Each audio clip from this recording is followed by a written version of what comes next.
grande tribulação, parte 4. Neste vídeo, vamos ver à luz da Bíblia que os santos, os escolhidos, os eleitos, a igreja irá passar pela grande tribulação ou será arrebatada neste período tribulacional. E precisamos entender que existe 4 linhas de interpretação, 4 classes que defendem as suas teses. Classes essas chamadas pré-tribulacionismo, pós-tribulacionismo, meso e mid-tribulacionismo. O pré-tribulacionismo oriunda da visão de uma menina chamada Margaret. Essa linha surgiu em 1830, sendo nova essa linha de entendimento, de interpretação.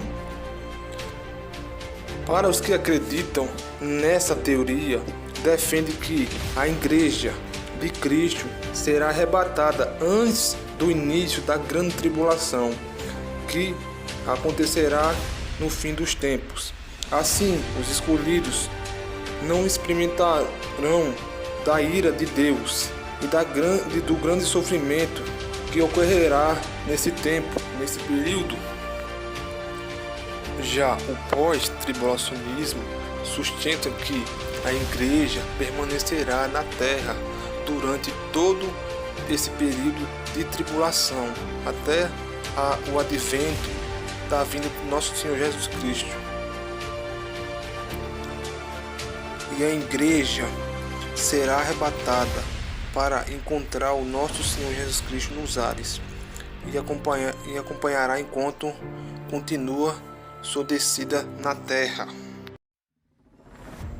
Na carta do apóstolo Paulo, vemos sim que a igreja irá passar por esse período de grande tribulação.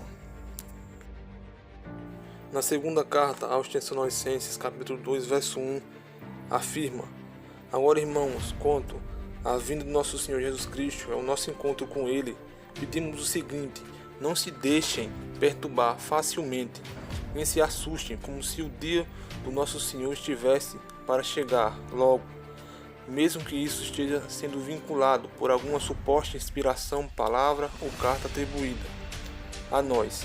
Não se deixem enganar de nenhum modo. Primeiro deverá chegar a apostasia, depois aparecerá o homem ímpio, o filho da perdição.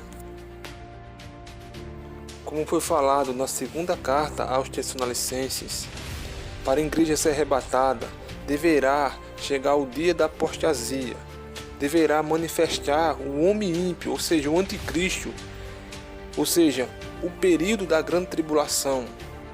Em Apocalipse capítulo 13, verso 7, afirma: foi permitido a ela guerrear contra os santos e vencer. Aqui fica claro no texto, diz que a besta vai guerrear contra a igreja, contra os santos, contra os escolhidos e vai vencer, ou seja, esse período é o período da grande tribulação. Em Marcos capítulo 13, verso 24, afirma: nesses dias, depois da tribulação, o sol vai ficar escuro, a lua não brilhará mais, as estrelas começarão a cair do céu e os poderes do espaço ficarão abalados. Então eles verão o Filho do Homem vindo sobre as nuvens com grande poder e glória. Ele enviará os anjos dos 4 cantos da terra e reunirá as pessoas que Deus escolheu do extremo da terra ao extremo do céu.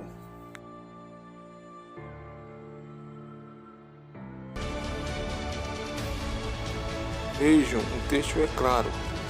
Diz que depois daqueles dias de tribulação, ou seja, o Senhor, depois da grande tribulação, reunirá os eleitos do extremo da terra, do extremo do céu, ou seja, a vinda, a parousia do Senhor à terra.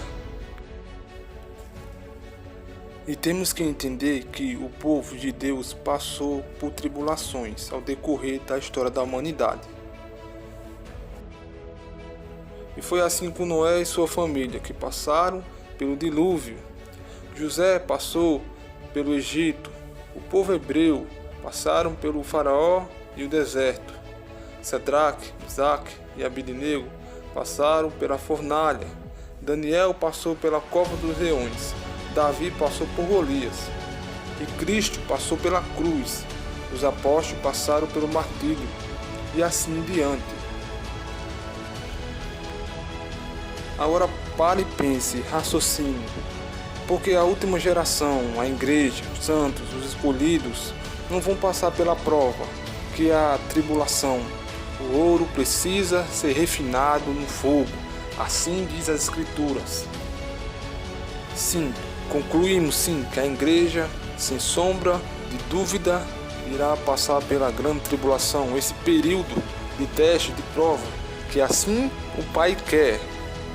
Em Mateus capítulo 24, verso 27, afirma: porque a vinda do Filho do Homem será como um relâmpago que sai do Oriente e brilha até o Ocidente, ou seja, só uma vinda, que é a busca pela noiva.